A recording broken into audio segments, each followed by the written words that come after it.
Welcome to the Hollywood Outsider, an award-winning weekly entertainment podcast. In this episode, we'll be reviewing Cocaine Bear and the new Children of the Corn, but our topic this week is man versus nature. Why are we so terrified of everything that isn't quite us? Well, that's a loaded question, isn't it? Let's get on with the show. My name is Aaron Peterson. Joining me today, my fellow host, John Davenport. Hey, buddy. How the hell are you tonight? I am ecstatic. Troy Heinrichs. Oh, wow, I got moved up in the list. That's right. I'm so excited. And Amanda See what happens C. when you show up more? Hello. That's what happens. Troy's been putting in the hours, boy. He's done so many podcasts in the last 24 hours. So Just in the last he day. really has. Exactly. poor guy. It's really not fair. He's making choices. Hey, I was happy to fill in for Scott on the half-hour power hour. It's just that episode was the worst episode of the first season of The Last of Us. Yeah, it was very disappointing. The most recent one with Riley, is that the one you're speaking of? Yes. I don't know why Yes. that's bad. It was still good. It just wasn't as good as the others because it was so much focus on story development. Oh, God or forbid character we have development. story. I'm sorry, We don't want any character story development. or character development. That's shame on us. We need things attacking at all times. I'll go on record and be very clear. It has nothing to do with the It's relationship not what I heard. of the two It's not the story I people. started on Facebook and Twitter and everywhere else I could find. Reddit. That's not the story he started. Isn't that what I heard? It is also 100 times better than other network TV that is on Sunday night. So it's Right. even though it was the worst episode of the season for The Last of Us, it's still way better than anything else you would have seen on Sunday. It's still pretty good television. I just like the fact that Aaron's hinting at starting fights on the internet over certain topics. I can't believe you. Can't believe you. I didn't realize you were so homophobic. No, why do you have to see when you use a word? That's not funny. Then it stops being funny. It stops being funny. See, now it's true, so it's funny. Or not funny You know what? anymore. We know what. Speaking of that, let's talk about Hogwarts Legacy and how that sold Oh, boy. over 12 million copies in just a few weeks. So I think 100 million of those are mine, or 10 million of those are mine. Why did you Something buy like so that. many copies and how? I just kept on deciding that I was going to buy more because I just was so tired of all the bad press. So I was like, screw it. I'm just going to keep buying it until people shut up. So you just made a very large investment without any return? We need to talk about your financial decisions. it's like we don't If know I what don't jokes take are. them out of the box, they'll go up in value. Is that what that happens, right? It's very true. This one will definitely go up in value. No, it won't. When was the last time a game really went up in value? I mean, really, like No, of they recent always years. decrease. They always decrease because they're too mass produced. Talk to those guys on the go that are collecting all those damn NES cartridges that are like $10,000. That's because they were rare. Everything today is not rare. Everybody can They're get it sold out whenever for they want. Hogwarts, though. They've been sold out. I can get one. I just bought one and sent it to You my son. literally I can't just, Not sell a out with PS5. digital it was download. literally a PS5 that I just bought and sent to my son. GameStop's It literally telling came here people. because I put the wrong address on it and I shipped it to him. I got it in like a few days. So yeah, Well, it's there. Then Sorry. GameStop be lying. Stop listening to the hype. They're trying to make you want to buy a game. That's all it is. Wait, did I just hear you bought your son a PS5? Game. I did not buy my son Oh. a PS5. No. I was gonna Yeah, say, but- what do I have to do to be your kid? Aaron's not that crazy, yo. No. No, yo. Or generous. I mean, I don't want a I don't know if he's like, PS5, let me but- just get you a PS5 because you exist. I do think it's unfair. I mean, I did get Aaron an Xbox Series X, but I Did took you it. for free? I paid for half of it out of guilt. But for him, it was free. Yeah. What is happening in Chicago right now? He Hang on. gave you No. a free gift that he received as a free No, gift. he could have profited off of it, so he did give that to me. Yeah. Okay. That's back when they were hot properties too. Aaron actually helped me out because we basically said we have two, so we each paid $250, Mm-hmm. so that we did pay for one. But yes, I had two shipped to my house, and Microsoft said, our bad, just keep it. And that's when they That's were gonna a piss a lot of shortage. people That's off. when there was a shortage. Nobody could get them. And I'm like, wow. Yeah, that was on release day. Like I had two in my house on release day. Isn't that awesome? Like the guy comes off the FedEx truck carrying two boxes, and I'm like, do I have to assemble this thing? It's so freaking big. Like, what's the deal? And I open it up, and sure as shit, I had two of them. There's somebody listening right now who tried for 2 Christmases to get one of these, and they're just going to do like a little voodoo thing with you later. Yeah. Yeah. Troy, tell me when your back starts to hurt. No problem. My email is john@thehollywood.com. I don't even think that's my email address. I forgot what it was already. I think again. it is. But you should probably You don't know. check it anyway, so it doesn't matter. Right. Well, I can. I just don't launch Outlook on my recording computer anymore, and that's the only place I can check it. You can check it on your phone. Well, let's come. Like the rest of okay, us. let's come back. Seriously, I can't have another John doesn't know how to use his email discussion. I just can't do it. Amanda, you're playing this Hogwarts. email? You're playing this Hogwarts Legacy game. Yeah. Which is Harry Potter related, obviously. Mm-hmm. Do you have to love the movies or the books to understand it? 'Cause Not at all. I do not care anything about Harry Potter. No, not at all. I do wonder, like, if you hate the world, the wizarding world, I don't know that you'll enjoy this because I it's said still, don't care. I didn't say hate. I'm just saying in general for people. So if someone really doesn't like the wizarding world, you're probably not going to enjoy it from that standpoint. But does it revolve around specifically Harry Potter, Hermione, Ron, or Newt Scamander? No. Like, you have a different story that it doesn't even, at least for as far as I've gotten into so far, it doesn't even make necessarily those references. There's like a couple smaller things that you may notice like here and there. But other than that, it's just the wizarding world brought to you for you to live in and go through the story and the different side quests. Oh, kind of like a universe where you don't have to mention a certain last name every freaking time you make a show. They've actually done that. So even though Harry Potter was a complete ripoff of Star Wars from a story perspective, like at least they got that part right. Is that where you're going? There was also a baby delivered to a doorstep. Do you not know the similarities between No, Star Wars I do and Harry know. Potter? I know there's similarities, but you said it's a ripoff, and I would say that that's a little bit of a stretch. Yeah, I would. Star Wars came out first. I'm just saying. Doesn't matter. I mean, Star Wars, Troy, I just got to be honest with you. Star Wars is not that complicated of a goddamn script. It's really not. It sure isn't. It's not. I mean, I know they got complicated as George Lucas went, but they're not typically that complicated. They got more complicated. It seemed like they got easier as it went along. Well, yeah. He was phoning it in. Yeah. Oh, John's got a Star Wars point. He's raising his hand. I am raising my hand, and I'm raising my hand just so that I can let everybody know that I just opened my email, and there were only 110 unread emails in the Hollywood Outsider email. Nice job, buddy. Good job. John, this is not the topic you were looking for. Oh, what was the topic again? Oh, were we talking about Star Wars being the same story as Harry Potter again? Because that's... You don't get to talk about repeating topics. I've heard about your email like 400 times in the last year alone. We get it. You don't want to read them. I got it.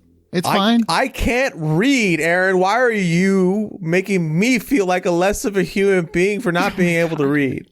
This is feeling very victim-y. You know what? That's a good segue. Speaking of victims, Creed 3 is out. Do any of you guys like boxing films? And if so, what's the appeal? If not, why not? Where do we land with people smashing each other in the face? I mean, I've been waiting for the documentary from Amazon to see what happens inside the warehouse. Shit. I just can't with you. Oh my today. God. That was so good. So I'll say from my perspective, I've never been big into boxing. And it's not a slight to... I don't even want to call it a sport because I have very mixed feelings on it. It is a sport. According to people. It's an Olympic sport, and women's softball is not. That is a crime. let me say that I personally struggle with watching MMA and boxing. If I let you say it, does that make me progressive? No. Okay. Also, MMA is not boxing. I That's said why it's called MMA and boxing. Can you let the woman finish? God damn. Would you like to speak Holy for me? shit. Yes. Why don't we 'Cause it seems pull like you the do. masculinity bus over Wow. because the feminist is about to drive. I guess we're okay when the woman interrupts us constantly, but if we do it, my God, we're just misogyny. I'm interrupted quite often as well. But anyway, so I'm just not used to hearing the voice. That's only because there's no way to talk if we don't. Yeah. So for MMA and boxing, I struggle with it because I've always found it bizarre that we bring these individuals who, for even if they're consensually engaging in this activity, but to me it's like we're rallying around people busting each other's face up. To me, what's the difference between like throwing animals who are intelligent beings and could also choose not to fight each other and humans and sitting around and like throwing money on it and like, ooh, I want this person to basically pummel the other person to near death and break their nose and ooh, woo, woo, woo. Like that to me is not fun. That's concerning that we as a society think that that is appropriate entertainment. I know that that's like against the traditional norms of our society and what's acceptable and what we can consider a sport, but I personally don't consider it a sport. And so I struggle with it. But have I still watched boxing movies? Yes. Do I just cover my eyes because I'm not a fan of it and it grosses me out? Yes. Do I watch bloody horror movies that literally rip limbs apart and not have a problem with it? Yes. Because to me, there's some like weird divided line between the fictional aspect of horror movies that have gratuitous violence and the reality-based boxing and MMA shows and movies that to me are problematic in some way. So I'm not a big fan of them. Wait. Horror movies are fictional, gratuitous. I lived in the same town as Jeffrey Dahmer, all right? It's a real fucking thing, okay? Yeah, some of it's real. Some of it is real. But you're not cheering it on. Like, there's not people who are throwing money on it. People are making bets with, like, real people. That would be like saying, Jeffrey Dahmer, I'll give you $20 if you go murder this man and eat his organs. Like, they are choosing to do it. They're putting $5 on which news anchor was going to throw up on the news. And I understand that they consensually engage, Aaron, but I personally think that there's... anecdotally, because of course this is not evidence-based, but I personally feel like there's probably some childhood element that those consensual actions are derivative from. Yeah, they want to win. That's a childhood. I lost all my childhood. I want to win now. Or they feel like this is their only option to make money. I don't think that's really... I don't think they're good at it. I don't think that's your place to boxing dissect. Is a lot of people, but I don't want to pay. I don't want to pay money for. Then you say you don't want to pay, but I don't think it's fair to look at them and say, well, they probably have something. Maybe that's just something that they're really good at and they enjoy. I've known people who do box and they love it. They love it. I understand, but to me, that's the concerning part. Is why do we enjoy harming another individual? Why do you like horror movies? It's no different because somebody's not actually being harmed in the making of that, but they're signing up for it. It doesn't matter to me. Does. Why is the NFL the most celebrated sport and makes the most money out of anything in the world? And also incredibly controversial and also very problematic.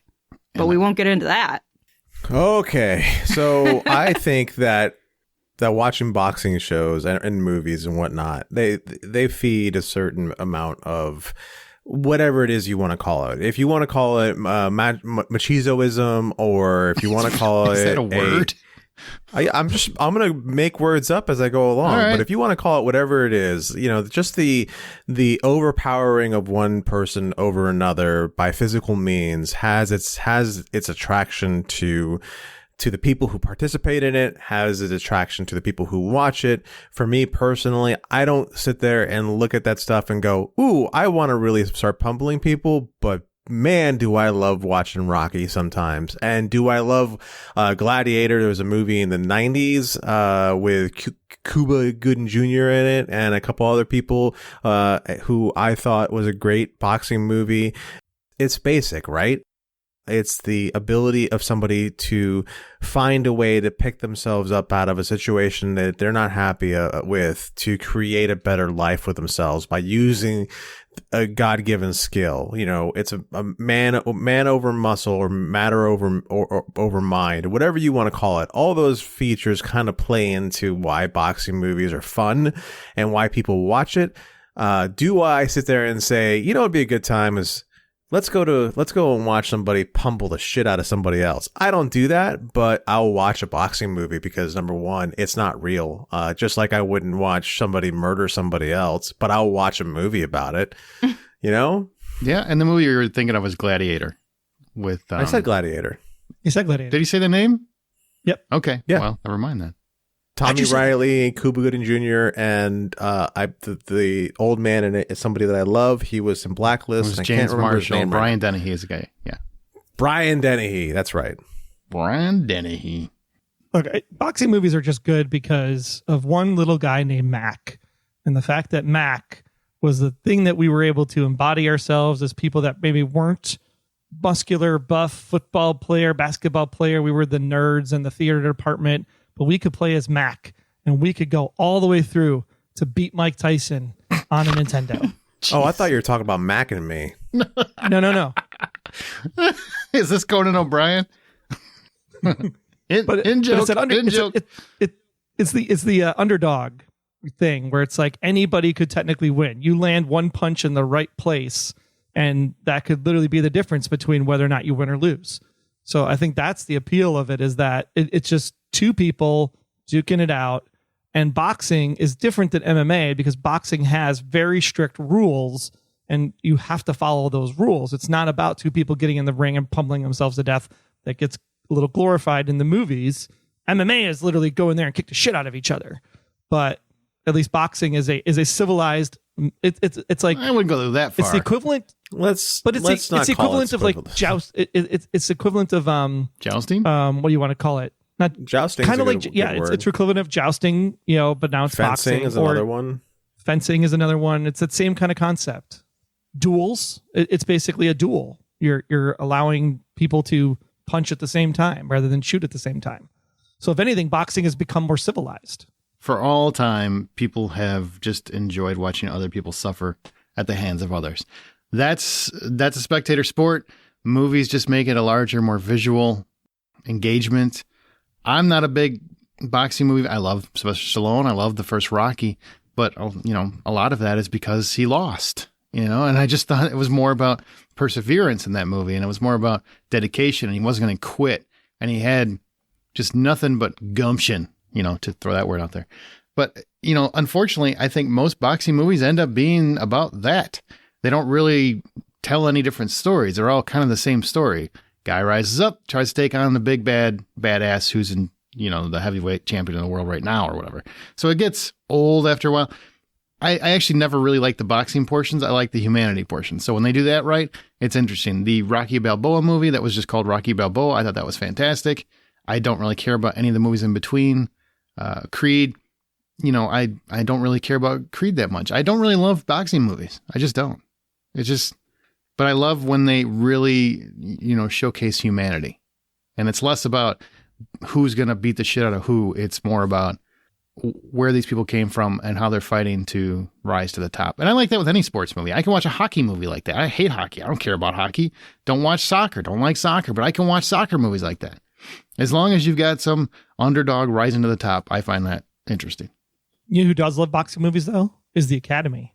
Because Rocky won 3 Academy Awards and $1 Million Baby won 4. $1 Million Baby, I would say, is not really a boxing movie, though. I would argue that boxing is a factor, but it's not really a boxing movie.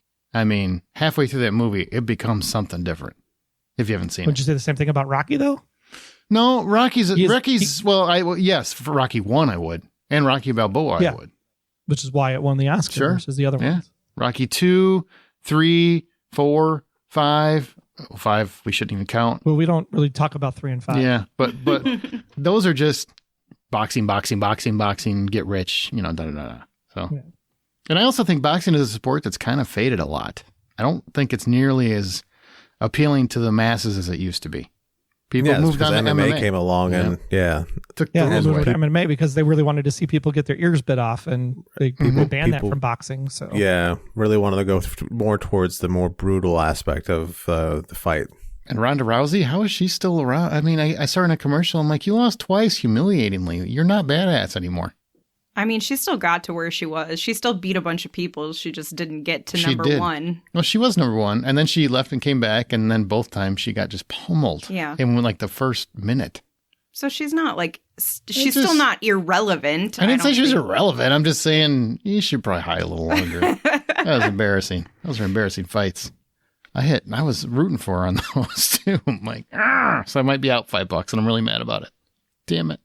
I also want to mention before we move on, Did you guys hear DeSantis signed it in a law that Disney no longer officially controls Reedy Creek? No. So it's official. It's in a law. Disney, for people that don't know, Disney World, which is housed in Orlando, all that surrounding area, Disney has controlled for decades because they had a deal where they could control all the infrastructure and everything else to make everything run smooth. And police, fire, water, sewage. Yep. It literally was its own city. Kind of like DC. Yeah, very much. And then, which is really ironic because this is a true freedom of speech violation, but whatever. We don't want to get into the politics. The governor, DeSantis, did not like that Disney came out against a policy that he had. And he just said, we're going to take that away. Not going to have that anymore. Mm-hmm. And now they don't have it anymore. So the big corporations can be beaten now and again. That's a big deal for Disney. That's huge. I just wonder if they're going to relocate elsewhere then. Because they had so much autonomy. They probably had revenue that came from some of that as well. And now they're going to be down all of that. And it's kind of like them against the government of the state. Disney has enough money. They could do it. They have billions invested in that. It would cost them billions to even think about moving. But if they could get somewhere else where they could garner some of that money back, because I guarantee you they lost money by having this happen. I don't see how that's feasible. John, you're in Florida. What do you think? Yeah. What can Disney do? It'd be... On a hypothetical side, would it be interesting if they just picked up sticks and left? Sure. But there's absolutely no way they can do that because if you look at the amount of land that Disney controls, they just can't shut down the park and pick it up and move it. It's just not going to happen. But they just lost a bunch of that control. Well, no, they still own a lot of land. They just can't control any of it. That's what I just said. They lost a lot of control. They basically got to pay taxes. Right. They still own a lot of the land there. They just lost control of some of the infrastructure. That's fine. They'll figure out a way. It'll still probably make money hand over fist. But do I like the idea of maybe it picking up sticks? Absolutely not, because I don't pay state taxes and because of Disney, and I would rather not ever pay state taxes. So John's like, just eat this one, Disney. This was on you. Yeah, it's on you. You shouldn't done it.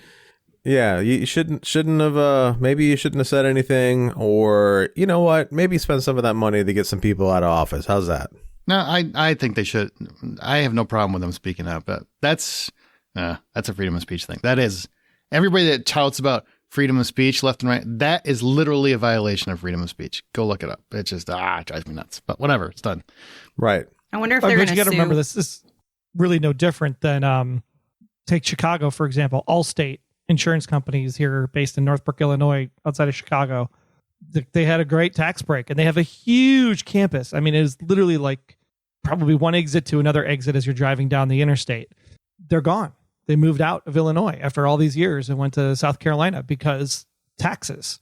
So when they lost their tax deal and they didn't have all the tax breaks that they were getting from Illinois, they moved to somewhere where it was cheaper. So Disney makes money hand over fist. They could absolutely pick up that whole park and move it somewhere else. Couldn't. Yes, they could. There's miles. They absolutely could. I do not see how that's possible. They could sell the whole thing to a bunch of greedy ass developers who want to build condos.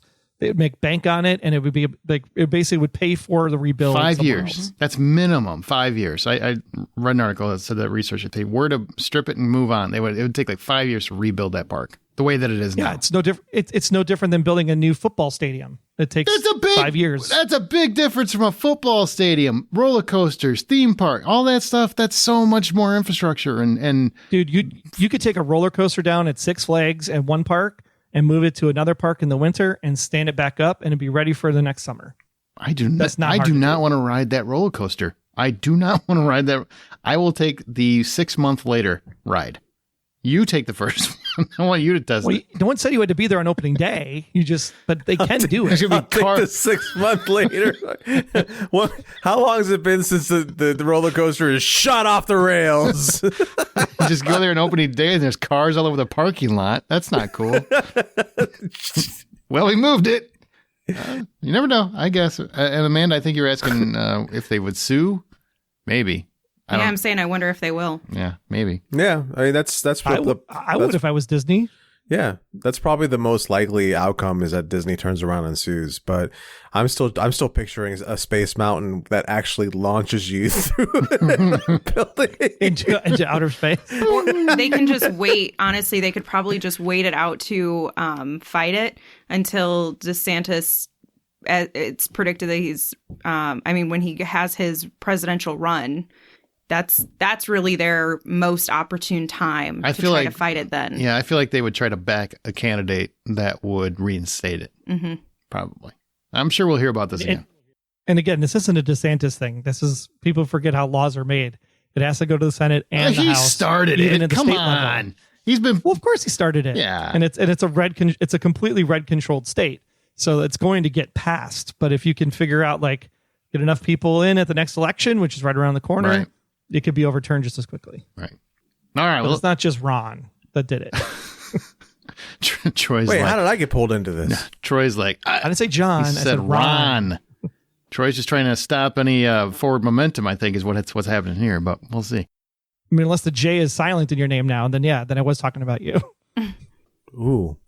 Usually the R is silent, but yeah. Hey, our show's independently funded. Therefore, all the expenses are from our own pockets, and Patreon helps fans support their favorite podcast. You can sign up to patreon.com/TheHollywoodOutsider. That's Patreon, patreon.com/TheHollywoodOutsider. Sign up right now. You get immediate access to all kinds of content. We just had a new bad movie night for the faculty that's on there. And again, there is a public bad movie night, but that is for older episodes. New, unedited episodes are always exclusive for a long time on our Patreon. And also, John is doing a half-hour power hour, is what he calls his program, which is exclusive solely to Patreon. Right now, he's covering The Last of Us, and after that show is over, episode by episode, he's doing it right now. After that show's over, he's got a new format where he's going to look at specific episodes of television that people love and kind of look at why people love them. So get subscribed. He's getting ready to start that soon, so get subscribed. Patreon.com/TheHollywoodOutsider. Now let's go to our spoiler-free reviews. We've got two. Start with Cocaine Bear. You ready, Amanda? I'm as ready as I can ever be. You and I saw Cocaine Bear. We opened in 1985, and Andrew Thornton is kicking kilos of cocaine out of his plane as he heads for an inevitable crash. The idea being that this way, at least they can recover the coke and salvage the operation after the fact. Well, things simply don't go as planned, and the next thing we know, there are tons of cocaine packages wasting away in a vast Georgia forest. Drug runners Eddie and David, led by Ray Liotta's delightfully savage Sid in the actor's final performance, hit the woods in search of the drugs, and unbeknownst to everyone, a mischievous black bear has found the stash, and she is ready to party while dancing in the blood of innocence. We also have Sari, that's played by Kerry Russell. She's a mom on the hunt for her truant daughter and her daughter's friend who skipped school for a wilderness adventure, including trying to find cocaine and try it. That's true. Kids tried cocaine. Possibly. Bob, who's Isaiah Whitlock Jr. He's a cop searching for the cocaine with a desperate need for animal companionship. He's really, really desperate for a puppy. And Ranger Liz, Margot Martindale. You know Margot. She's great. The Americans justify. Great actress. She's a ranger with her sights set on love. More so than saving the town from a coked-out raging fur beast. So, all right, Amanda. It's all in the title. Cocaine Bear. The script. Let's use that term loosely. The script? I was going to say what script. Let's say the script. Do you feel like this captured what you wanted to see from a movie called Cocaine Bear? There were moments where it did, but to be perfectly honest, I wanted a little less script. I wanted more absurdities for the Cocaine Bear. I wanted to see more of just like bonkers concepts of what a bear would do on cocaine or what a bear would do to get more cocaine. And we got a lot of that, but it felt more of the background of the story rather than being the foreground, because we focused so much on all of these other characters that every single character, which there's like 3 separate groups of individuals that we're focusing on, if not more, that we get like backstory for them, we get their current, like where they're at now, and we get a development in their story, which is, that's great and everything, but I just don't give a shit. I just want to see the bear doing ridiculous things on cocaine. That's what I'm coming for. That's what my money's for. So you want to spend all time with Sharknado. You don't want to see all the people that are looking up at maybe the a clouds. little less Sharknado, but I wanted the bear to still be the primary focal point of this film. And it felt like that wasn't necessarily the direction that they took. Oh, well, I feel like the movie, because we both saw it, I really, really I didn't love it, but I liked it a lot. I thought it was great. I do think it takes a little bit to get going. The opening really starts with where the bear is and all this, and then it just goes to characters for a good 20 minutes before the bear is really back, maybe 30. And it's not really that long a movie, but I kind of just want the bear coked out of its mind the whole movie. I mean, I get that. On the same token, you got to make it a movie. You got to make it more than just, otherwise I think people would just be exhausted with a one-note joke of a movie. So you gotta have some character, and I think there's some character growth. I don't know about that, but there's some character shenanigans going on. I like the tone. I thought the script really did a good job of balancing the tone, making it a little wacky, a little nostalgic because it takes place in 85, while also just being nuts. So to me, it worked, but I do agree it took a little to get going. Oh, well, I'm just glad I saw a movie called Cocaine Bear. Any actors stand out for you?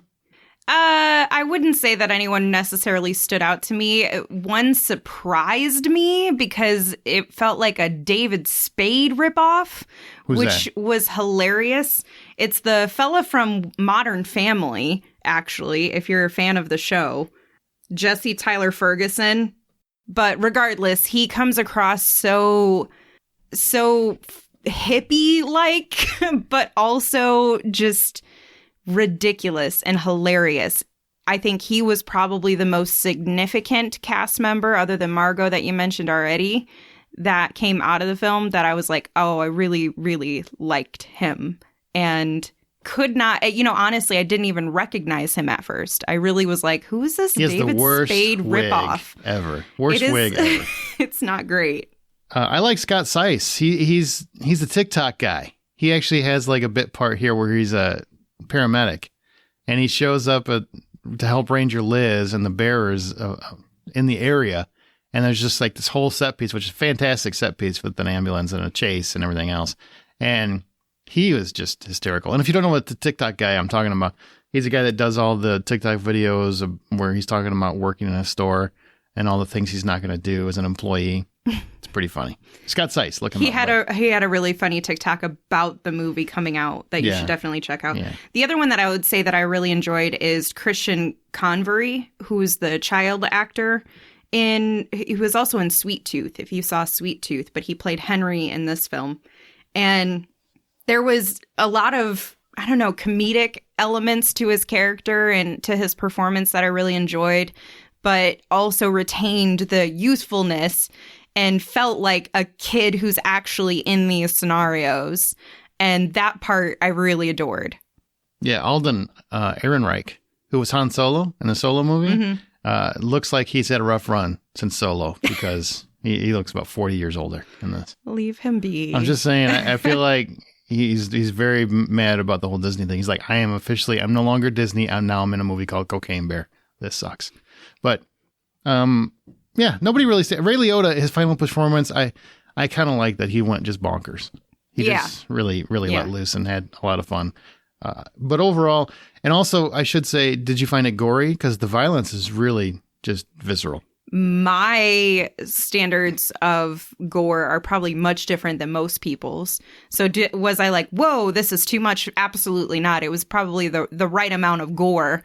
There were definitely some pretty impactful, pun there, scenes where the violence comes across, but there were moments where it's like the bear does something and I'm like, if the bear actually did this to a person, the person would not be breathing. The person would have every bone in their body crushed, or they would be dead. Most of the people are yeah, there aren't many people walking around. I'm not going to spoil, but there's two moments in particular where I'm like, this is absolutely like outrageously inaccurate? How did we get here? It's a movie called Cocaine Bear. I don't want to hear anyone talk about inaccuracy. It's a movie about a cocaine but it doesn't bear. Line up with how they. It's a cocaine. It doesn't matter. Amped up murder bear. I don't understand. Matter. Yeah, it does. No, it does. They're like 600 pounds, man. I'm just saying, if you're gonna make a movie called Cocaine Bear, you just gotta accept that shit's gonna get crazy. They manage the logistics in some areas of how this would work. Guess what? Bears can smell a lot, but they're not going to be tripping balls and then hunting people down just because they smell like cocaine either. But they do in this movie because it's funny. Simple as that. I have a question, which is, does the movie ever drop in any lines that this is a true story? Yes. It's inspired by a true story, John. The true story is actually kind of sad, but well, close enough. Mm-hmm. But not in the film. I think Sour Patch watermelon in the real life. It's not in the film, though. I think it's more just like this was inspired by a true story, inspired by true events. Yeah, it says inspired by true events. Yeah. And but they don't like reference anything in the film, if that's what you're asking. They show live news footage. Tom Brokaw's on here, like when the real thing happened, and he's like, "Hey, there's a bear like ravaged by cocaine right now. What's up, guys?" That's messed up. All right, I have $10 full price admission. What do you give Cocaine Bear? I'm giving it $5.50. Wow, you hate fun, huh? I don't hate it. I just wanted more fun. It was lots of fun. I gave it $7. I had a great time. Great time.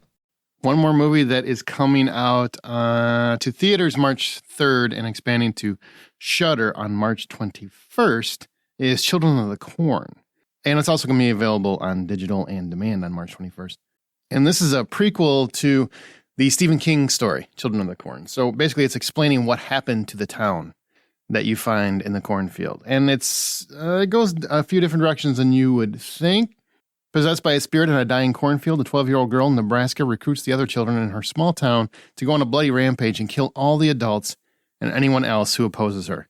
A bright high schooler who won't go along with the plan is the town's only hope for survival. It's based on that short story, Children of the Corn, by Stephen King. And it's directed and written by Kurt Wimmer, who famously did Ultraviolet and Equilibrium. It's starring Elena Kampouris, Kate Moyer, Callan Mulvey, and Bruce Spence. So, Children of the Corn, I really like the story. The original movie in the 80s, I was a fan of it. It was kind of a cool idea. Two people wander into a town, all the adults are gone, and the kids are running the town. Hey, crazy world.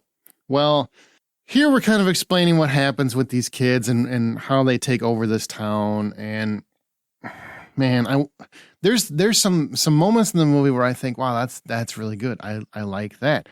I feel like Kate Moyer, who plays Eden, she's kind of the young girl corralling all the kids. And then Elena Kampouris is Bolin. She's the teenager who's fighting against it. I really liked Kate Moyer as Eden. I mean, she's a young girl. She's 12, but she's really doing a good job of just being kind of a mustache twirling villain. I mean, I think she's fun to watch. She's always kind of snide, right on the other side of bratty, but usually interesting. The problem with the movie is, man, not much of it makes sense. How they take over the town is pretty ludicrous. It feels like the adults never really put up any kind of a fight, and it's pretty easy to overpower a bunch of kids, you would think, but they don't even try. And I mean, it just goes from 1 minute to the next minute, and bam, they've got the whole town. Now, don't get me wrong. Children of the Corn had the concept that where they took over the town, and we don't even, get to see what happened.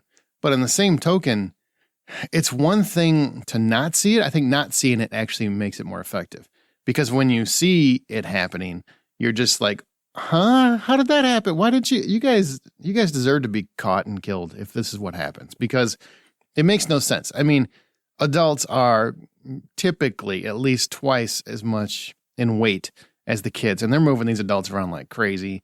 They are having no problem corralling them, getting them to do their bidding. There's really not much of a fight in these adults. It makes it hard to really believe a lot of it. And then as the movie goes on, there's a corn monster. That's all I can say. There's a corn monster. I wanted to like this movie more than I did. I do enjoy the director. I think he has some vision of what he wants Children of the Corn to be and kind of expanding it a little bit to be more than it was, it just doesn't work ultimately. So if $10 is full price of admission, I give it $4. I mean, it's not a horrible watch, but as it goes on and the adults really start taking on the brute force of the kids, it becomes less able for me to enjoy it because it just becomes kind of nonsense. So, if it's on Shudder, I don't check it out, but I wouldn't recommend paying money in a theater for it. All right, let's move on to our From the Outside In topic.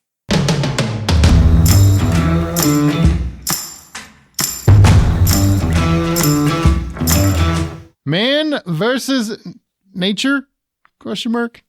We've talked about beasts and predators in entertainment. We talked about that last year when Beast came out. But let's face it, it's those animals or insects we regularly come in contact with that really seem to scare us. So we're going to start off by acknowledging Jaws is the bestest. It's the bestest, the best, scariest real life thing out there, whatever. But we don't really run into sharks ever. So it's not exactly the most likely scenario. So let's talk about animals, insects, whatever, bees, snakes on planes, wolves, spiders, bears on cocaine, whatever. Why are people so afraid of nature? Let's discuss. John? Well, to me, it's that uncontrollable, unknown thing. A man has their limitations, and the limitations that some of these animals may have just really boils down to how quickly they can shove you in their face and digest you. And the thing is that there's aspects of that are just truly scary. I just remember over the weekend when I was doing a filming project, and we were just happened to talk about freshwater fishing versus saltwater fishing. And one of the people there that I was filming with turns around and says, "Hey, I'm only 100% saltwater these days because I can punch a shark, but if an alligator comes rolling up on me, I might poop myself." And I couldn't argue that fact. Alligators are scary monsters, and those things are not fun to see in real life. And I have one living behind my place right now, so I don't know. There's a lot to it. Yeah. Oh, we should go out and try to pet it to see what happens. I got pictures of it if you want to see it, but that's not going to do the podcast any good.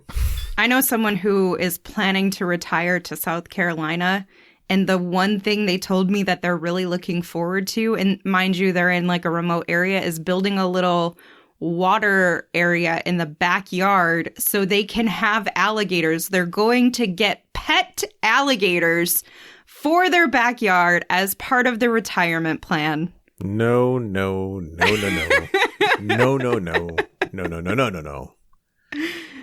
Some people like to live dangerously, John. No, that's not dangerously. That's just stupid. Okay. There's a lot of things that I feel like are cute and cuddly. I think a lion can be cute and cuddly. Mm-hmm. I think a bear, cute and cuddly. I think just a grizzly bear, even a polar bear. I'll even try to cuddle a polar bear. I know it's going to probably destroy me, but I'll try it once because that's the only chance I'm going to ever get. But I will never, ever try to cuddle an alligator. No. They're also spiky and bumpy. I mean, are you trying to spoon the alligator? Like, that doesn't sound comfortable at all. Yeah, no. Don't judge what he likes. Maybe he likes it spiky. I mean, there's plenty of them around down there. I'm just saying. I know. I have one in my backyard. Do you feed it? Back on topic, kids. Oh, right. Mm-hmm. Yeah. My thing about it is I think people really are terrified of them because you can't control them, and people are afraid of things they can't control. That's why people are afraid of their spouses. I also think there's the level, the element that you hear horrifying stories about these nature incidents, and in a lot of ways, it's your inability to be able to like defend yourself. Like, if you have a swarm of bees who are coming to attack you, what are you really going to do unless you have like I don't know, some sort of fire device? What are those little torch sprayer things that go Flamethrower. Unless you have one, torch, maybe. Or a torch, maybe. Unless you have one sitting like in your car, in your back pocket, like you're screwed. You don't have anything. If a wolf or a bear comes to attack you, you're screwed. There's nothing you can do about it. So I think it's... you can fight off a wolf. Bear's a bigger problem. I don't think I'm going to fight off a wolf. I think I'm going to just say, you know what? Today has been my day. It's the friends of the wolf they got to worry about. If Liam Neeson has taught me anything, you can fight a wolf. You can fight a wolf. Yeah. It's the inability to control that, to feel like you have any control to defend yourself, to defend the people that you care about.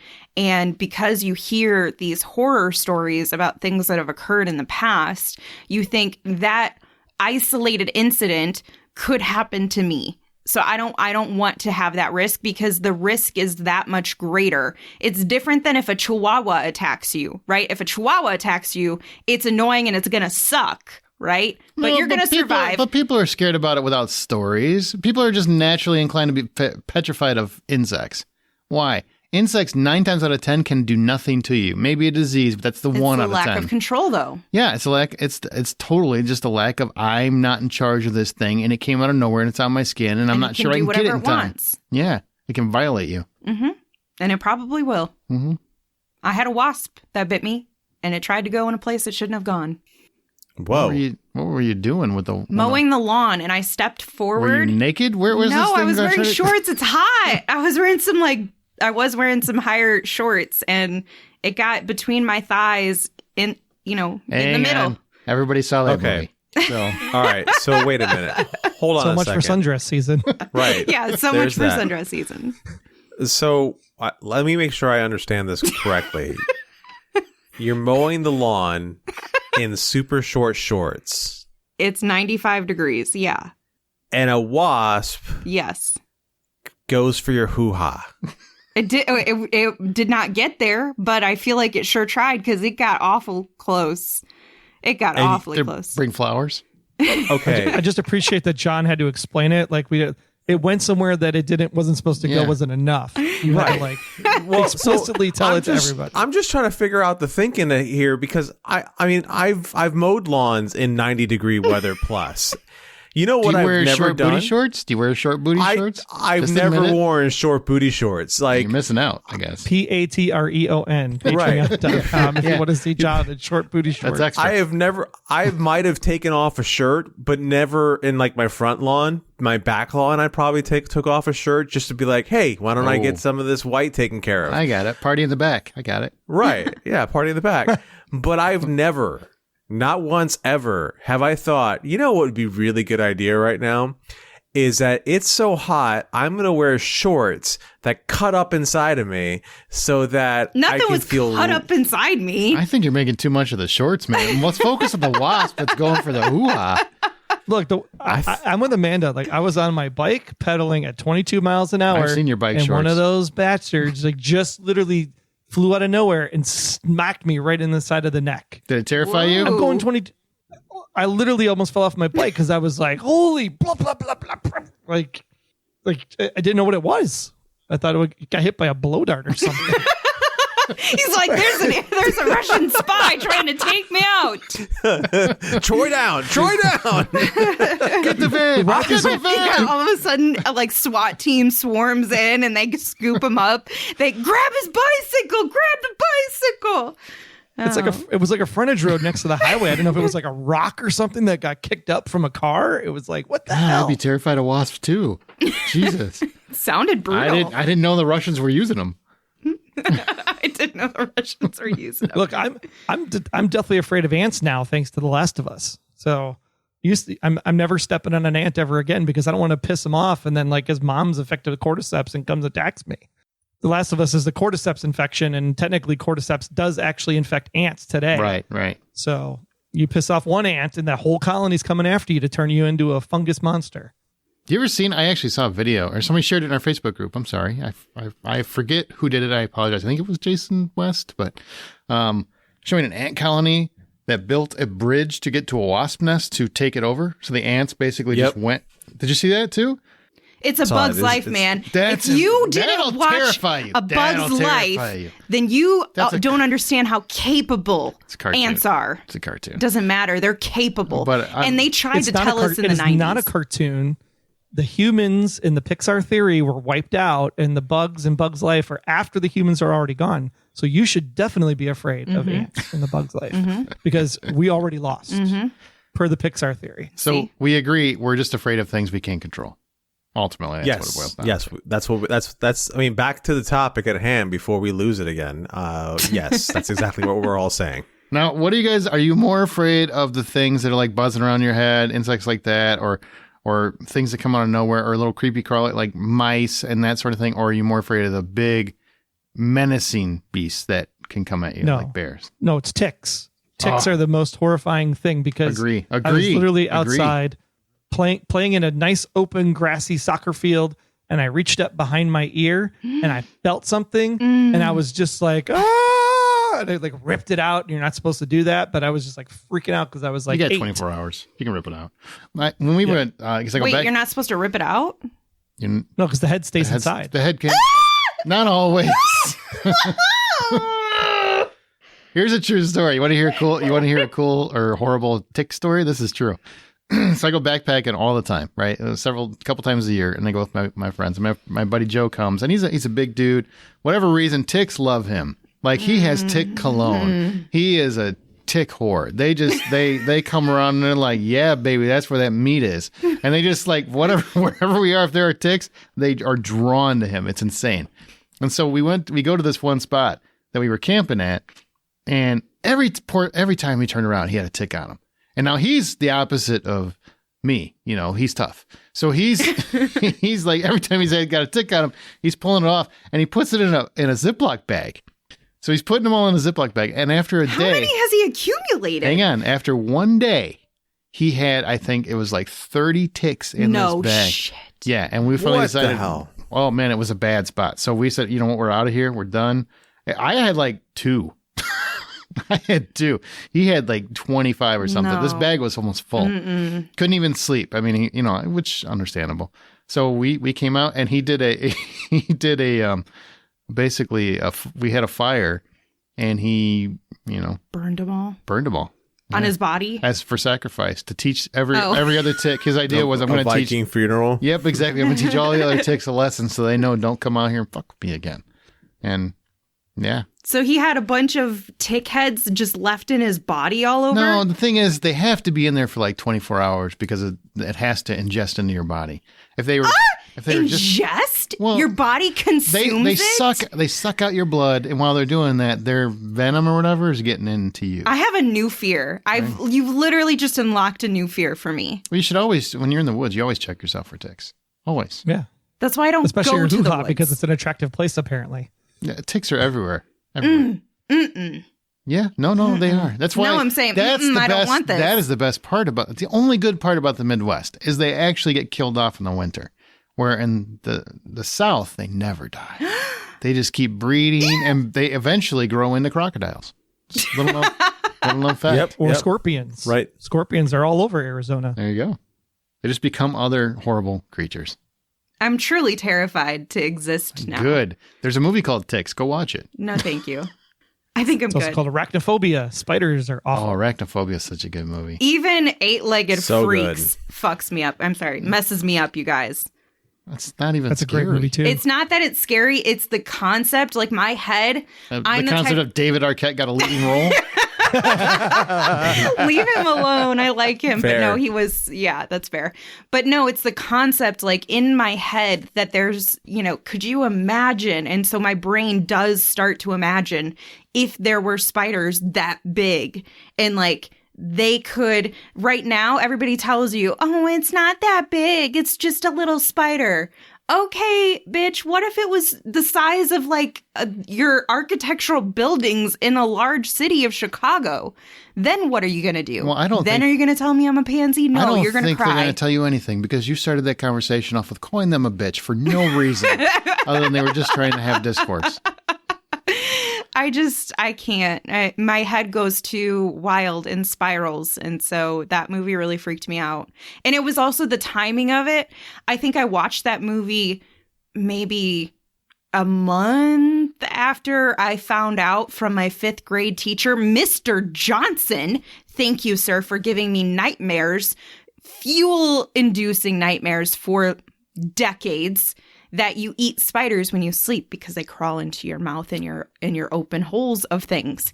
So now I'm scared. Like your ears and your nose, guys. Okay. Your mouth. All right, everybody. Thank you very much for being here tonight. It's time to go home. I guess it depends how you sleep, right?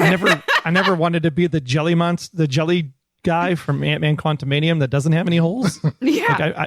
Like that guy's got it right. No holes. It's weird because I sleep ass up. I don't know what that means.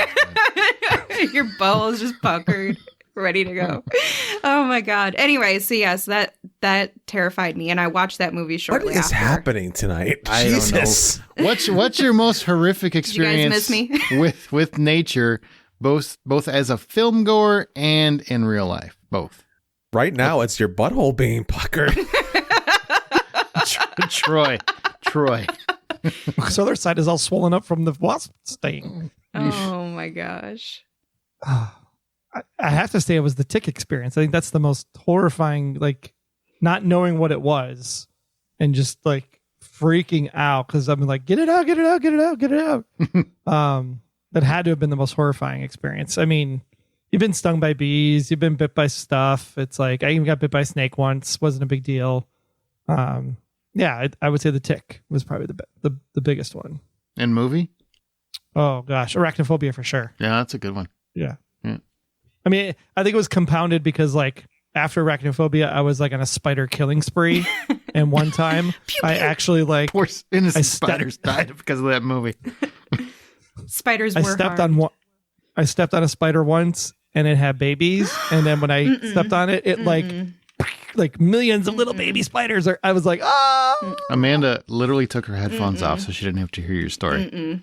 No. So if you could repeat it. Nope, I'll take them right back off. I'll take them right back off. I understand that whole concept, like when people jump up on the table when they like see a mouse or something. That's what it was like when the baby spiders came out. I literally have chills and like goosebumps all over my body. It's horrible. All right, I'll share mine. So I was stung over 120 times. I was going to say, is this the bee story again? It's the We've all bee heard story. this one. I'll give Aaron B story. Well, hey, I'll tell you that. I was stung over 120 times over the course of 2 summers, all right, by bees. I hate bees. I'm petrified. I will literally abandon babies and anything else I can if a bee is around. I will not. Yeah. I am not a hero. And that's a true story. Yep. Hot tip, Aaron, don't mow your grass anymore. I won't. Especially, I definitely don't do it in booty shorts. Don't do it in booty shorts. But I will tell you another story because this one people haven't heard, but it was terrifying. It didn't happen to me, but I was there when it happened. And after I got done laughing, I felt really scared. So I had mice in my house at one point, right? And Deadly Eyes is a movie that freaks me out. It's about rodents that take over New York, giant rodents. But I had mice in my house and I was trying to get rid of them. My buddy Dennis comes over to help me, right? He's like, I'll help you take care of them. And we find out like under the deck, when they built the house, they didn't frame it correctly, so it wasn't sealed. It wasn't sealed underneath. So he's like, "Well, I can get under there because I'm incapable." At that time, I was. Now I can fix stuff, but I couldn't at that time. So he gets under he's got to remove the old board and put on a new board and seal it. He takes the board off. Mice and shit fall all over him. Yep, all over him. Yeah, you're right, listener. Don't hit the guardrail. It was both hilarious and terrifying. And I thought he was gonna just like really not talk to me after I wouldn't. that. You're fired as a friend. Absolutely. That's somebody who really loves you. Yeah. Like the fact that he went through trauma for you. He did. He's a hero. In terms of movies, not only did he go through trauma, but you laughed at him. Tell me somebody's covered in mice and shit. It's a little funny. After you know they're okay. Okay, after you know they're okay. Yeah, if you eat the customary, oh crap, are you okay? You are? This might also explain why when we were at the cabin at Rock Cut and we had the mouse in the cabin, that you were outside while we were the ones that were in there trying to get rid of it. Yep. Not a fan. It freaks me out at this point. Bees. I'm literally terrified of bees, but I'm very phobic. I definitely have a phobia. In terms of movies, the giant ants and them, I've talked about that before. That really stuck with me. But I will tell you, the roaches in Creepshow, I have a hard time watching that because it scares the crap out of me. Like how many roaches are just all over that. Cockroaches freak me out. Because you don't know they're there until you know they're there. And then once you know they're there, you know they're everywhere. Ugh.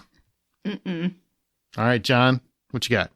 Oh my God, I have so many real life stories of encounters with.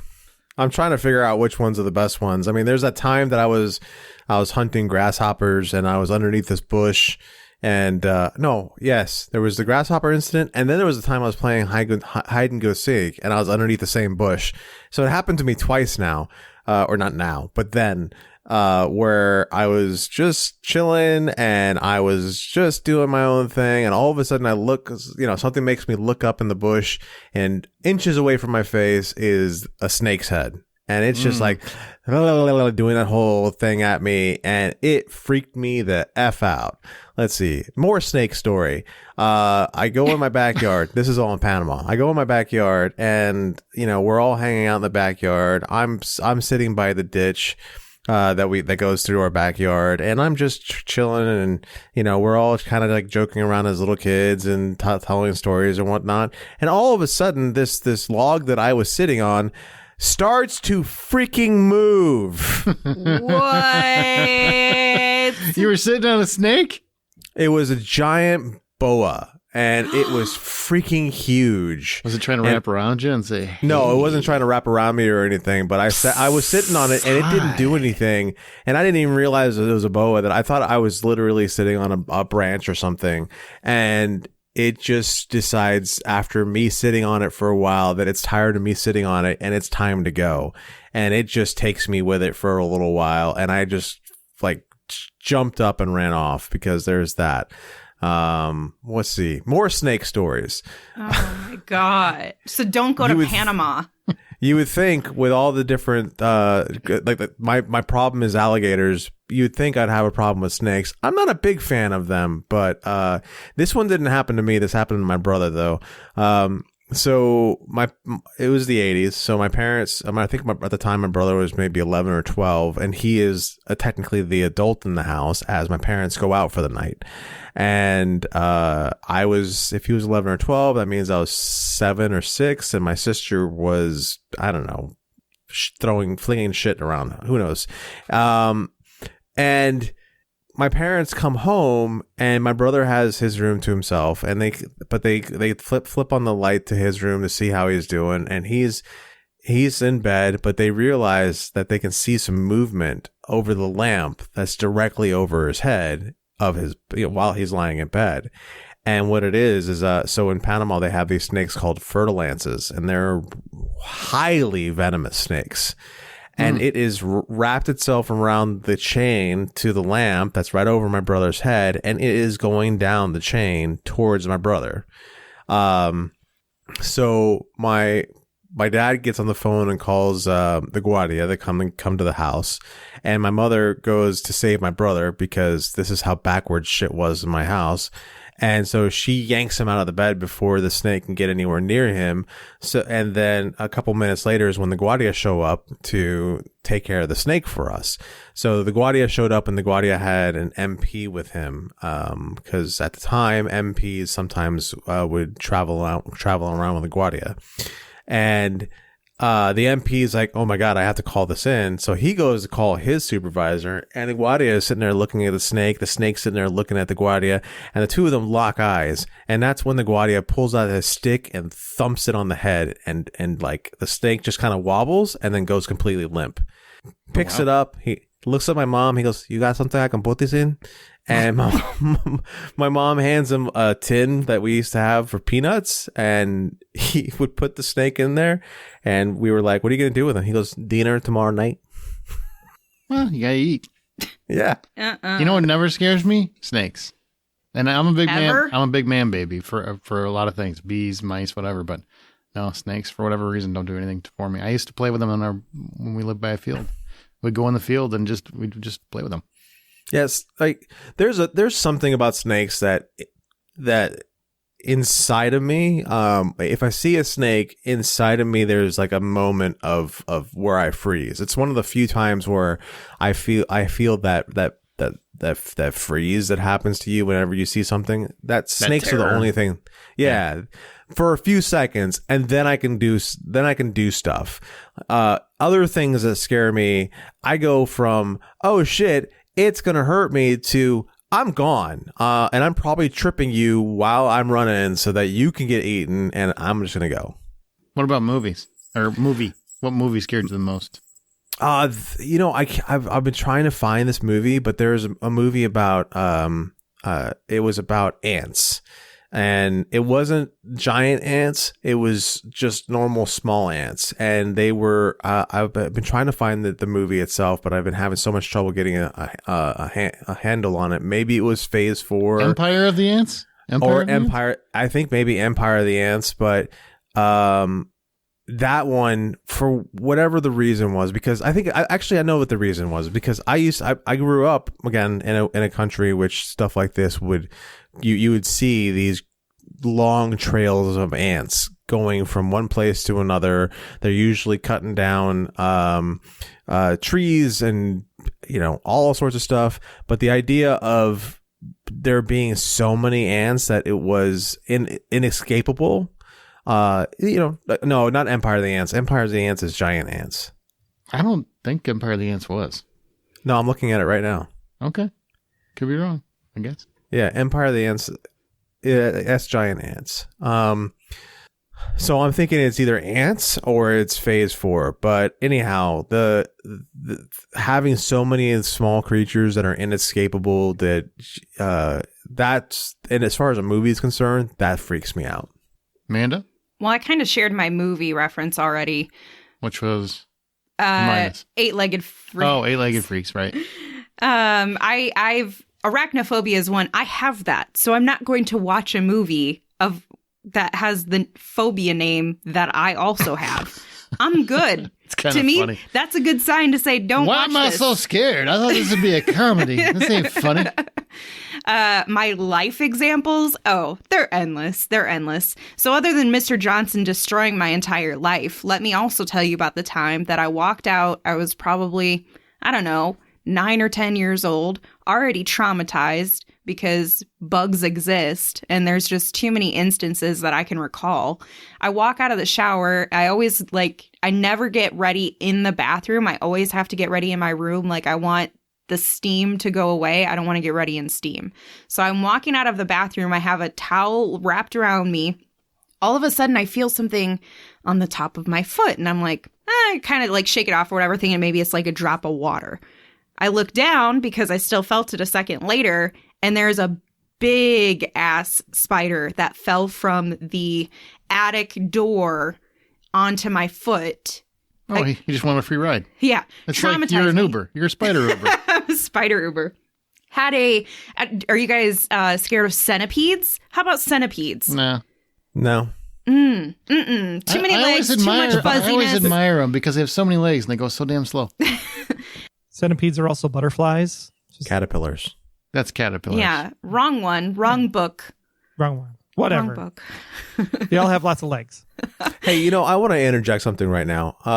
Can we all just agree that Mr. Johnson destroying my entire life is a title of a different kind of movie? No. But once again, you made it weird. Oh my gosh. It took me so long to even get that. Yeah. It took me way too long. Way too long. Yeah. Well, at least you're laughing. All right, go ahead, Amanda. I was in this bedroom with my brother and my cousin. Both of them are less pansies than I am, but still have some pansy tendencies when it comes to creatures and creepy crawlers. And I swear to God, I've never seen a centipede as big as the one I saw crawling on this wall directly across. Like, we were right next to it. All of us simultaneously jump on the bed together because we're terrified. This thing had to have been, I don't know, what's the distance of like two hands put together? Depends on the hands. The hands I've got. You have small hands. I don't know, like a foot. 10 inches. Okay. a foot and a half, 10 to 12 maybe. inches. I swear to God, this thing was that long. It was so big. Or I was And so what was little it? and it seemed so big. A centipede. Man, that thing was like, it was like they had a train. Was it a near some centipede train. nuclear waste or something? I mean, really. It was near where we sleep. Centipedes can get pretty big. Man, that thing was thick, it was fuzzy, and it was moving. I've never seen a centipede move so fast in my life. That thing was skedaddling. As they should with that many legs. Well, this thing had like triple the legs. Terrified me. Then I So go... it was a triple enipede? A triple peep, yeah. Then I'm going fishing with my grandfather and my brother, I think, too. And the boat, like, something happens and it stops moving. And so we're just kind of like waiting in the water, waiting for Grandpa to try to fix this. And as this is all happening, we're just teeter-tottering closer and closer to the woodsy left edge, not the nice right edge where there's like nice beach, openness. No, directly to the woods. I start going underneath like tree brush, basically, that's like hitting my head. And then all of a sudden, I look up and there are just like swarms of spiders there. Get me the hell out of here or I will tip this entire boat on you guys. I'd be more freaked out by the fish underneath that you can't see. Well, speaking of water and things you can't see. Okay, we're not going through everything you've dealt with in your entire life. I lost one time I was also in the water. Lost, what are those things called? The paddles, the little paddle things. Oars. Jesus. Lost an oar, was trying to go through the water to find it because I knew, my brother knew that if we did not obtain this oar, which our father had rented from said facility nearby, that we would be drowned in the lake. Just like Jason himself. So we start skedaddling around into the water trying to find this oar. And I'm like, what is that? And I start feeling something with my foot. Bad idea, Amanda. You're in a lake, Amanda. You're in a lake. It's a lake. They don't really have a lot of scary things. Was it Lake There's Placid? a snake. A snake started crawling around my leg, dude.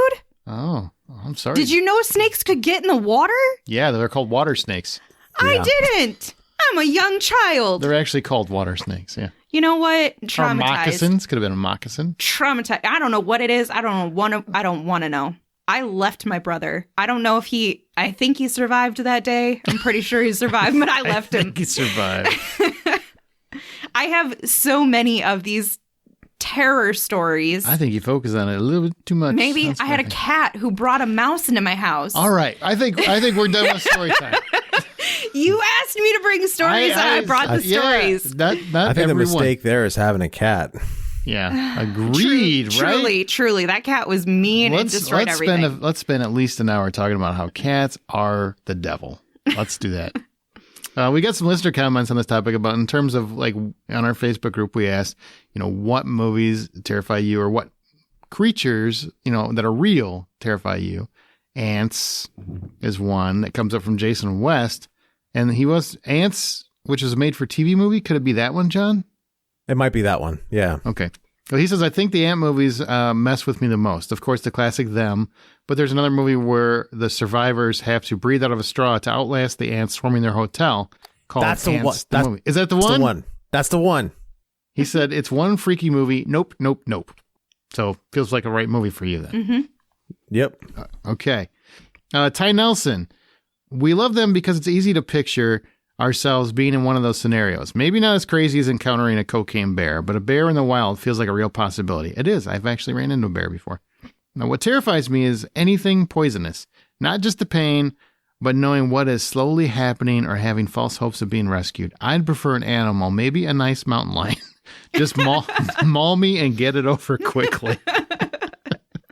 That's hilarious. Tracy Cook says, one word, Cujo. Any animal that is supposed to be a loving, affectionate pet. Shudder. That's a good one. Yeah, that's good. That's a good one. This is one I haven't even thought. Deb Salamoni Thomas says, I get anxiety around bugs, especially mosquitoes. I find a fear of sharks laughable. The smaller ones kill us with diseases. At least the larger animals get a meal out of us. It's It's a good way to look at it. You know, we're feeding you. Yay. One thing that gives me hope when it comes to sharks is that if there happens to be dolphins nearby, supposedly they will come try to help you. Say what now? If dolphins are nearby when a shark is like attacking you or something, the dolphins supposedly will come and try to save you. So the theory is if you're being attacked by a shark, hope a dolphin is nearby. Yeah, do and see if they'll come. You know what? I could almost guarantee if a shark's eating me, I'm not going to do that. I'm going to just be like, die. Punch it in the face. If a shark's eating me, I'm going to be making that noise, mostly because I'm screaming my head off. Yeah, exactly. That's your death squeal. 2 more. Kyle Nolan, I am not a fan of any insects or four-legged creatures. They're either just really creepy or a four-legged Jason Voorhees. Yes. I don't know why I watch these types of films. I just can't look away. Maybe I just want to see the humans ultimately take them down.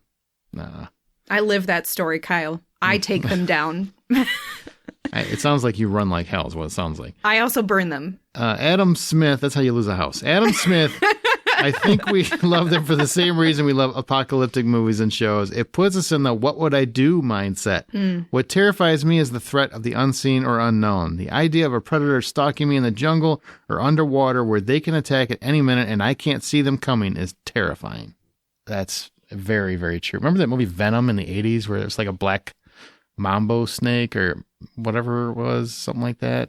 That freaked me out. That's really the only kind of snake movie that ever really freaked me out is the ones where they're like crawling to the vent and they just come down and bite you and then go whoosh. That doesn't scare me, nor do most like land animals scare me. Like, I think if I came face to face with one, I'd probably be terrified. I know I'd be terrified and I'd probably cry.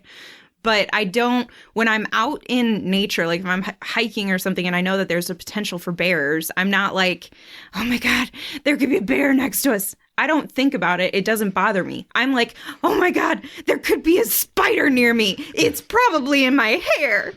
That's how I think. I don't know why I'm so opposite from apparently the majority of society, but I would much rather have a bear come and attack me and I have hopeful chances to get away. You do.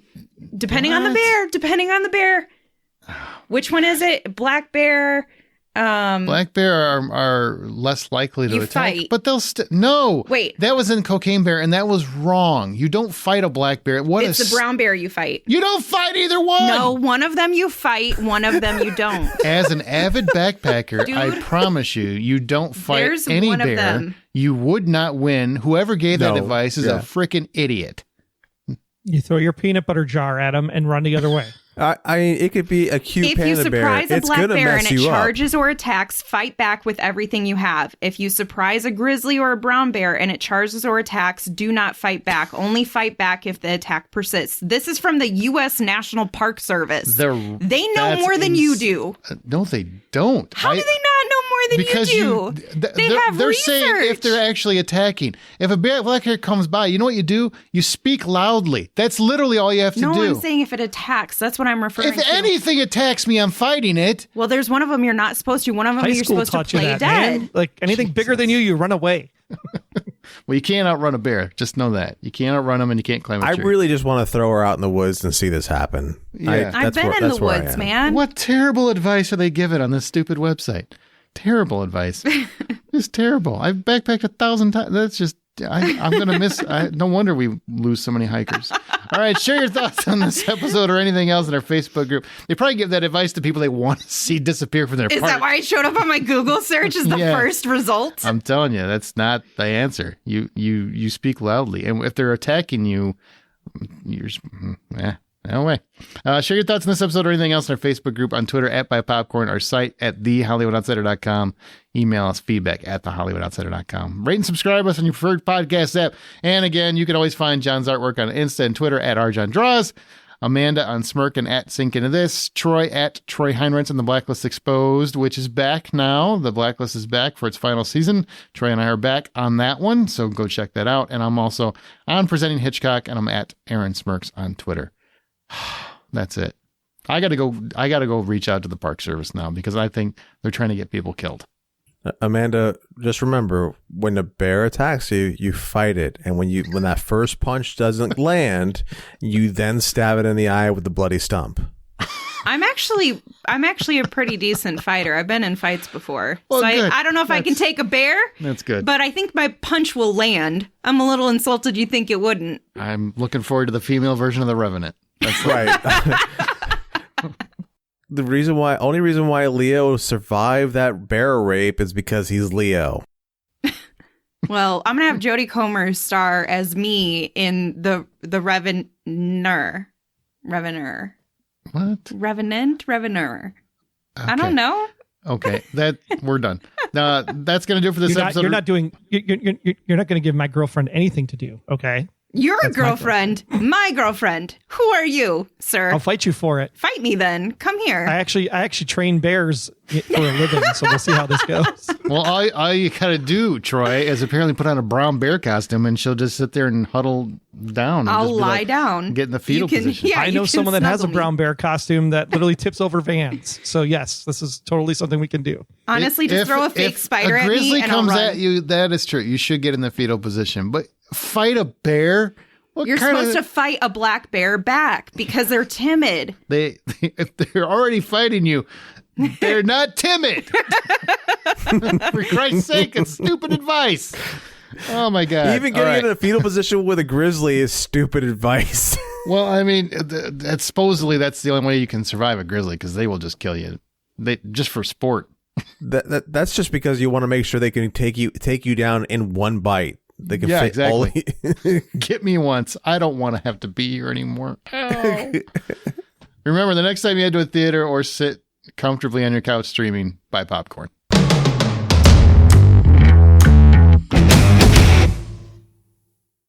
We just talked to each other this morning super early. So Radio. God. Yep, yep, yep. Troy, that means you've done like 4 podcasts in 24 hours, right? By the time this is over? Fuck me.